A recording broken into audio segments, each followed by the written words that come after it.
A água é um bem natural finito de indiscutível importância para a vida e estende-se por aproximadamente 71% da superfície do planeta Terra.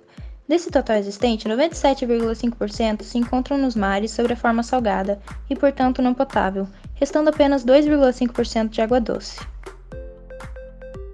Desses 2,5% de água doce, que correspondem a 24 milhões e 115 mil quilômetros cúbicos, 68,9% são geleiras e calotas polares, 29,9% são águas subterrâneas e 0,9% compõem a umidade do solo e pântanos, e apenas 0,3%, que correspondem a 115 mil quilômetros cúbicos, é água potável armazenada em rios e lagos, e essa quantidade que é utilizada para o consumo humano, animal e agrícola.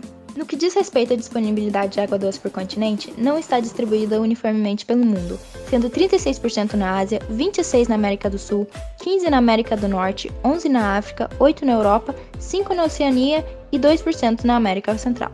Instituída pela Lei nº 9.433, de 8 de janeiro de 1997, que ficou conhecida como a Lei das Águas, a Política Nacional de Recursos estabeleceu instrumentos para a gestão de recursos hídricos de domínio federal.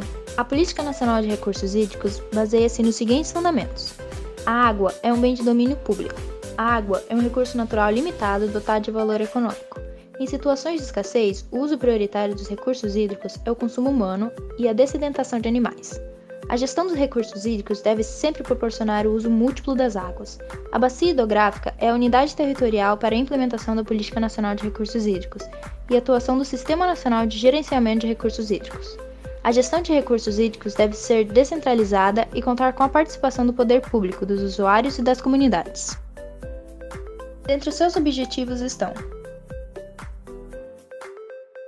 assegurar à atual e às futuras gerações a necessária disponibilidade de água, em padrões de qualidade adequados aos respectivos usos. A utilização racional e integrada de recursos hídricos, incluindo o transporte aquaviário com vistas no desenvolvimento sustentável. A prevenção e a defesa contra eventos hidrológicos críticos de origem natural ou decorrentes do uso inadequado de recursos hídricos. Incentivar e promover a captação, a preservação e o aproveitamento de águas pluviais.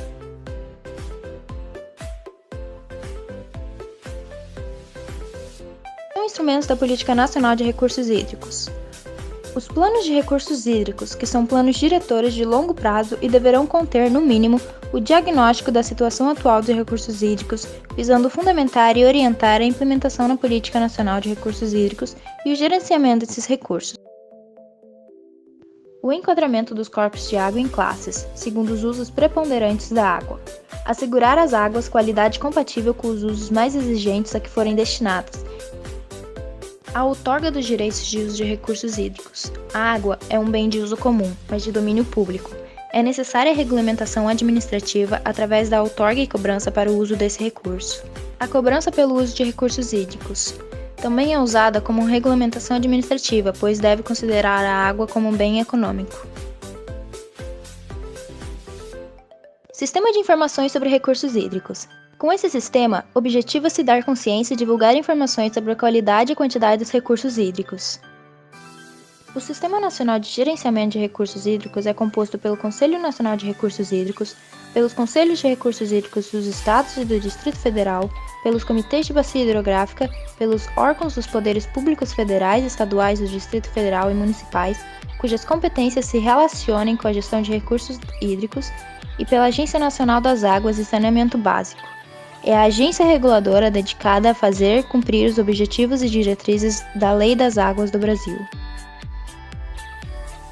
A Política Nacional dos Recursos Hídricos também é responsável por determinar infrações, como, por exemplo, derivar ou utilizar recursos hídricos para qualquer finalidade, sem a respectiva outorga do direito de uso, ou infringir normas estabelecidas no regulamento desta lei e nos regulamentos administrativos, compreendendo instruções e procedimentos fixados pelos órgãos ou entidades competentes.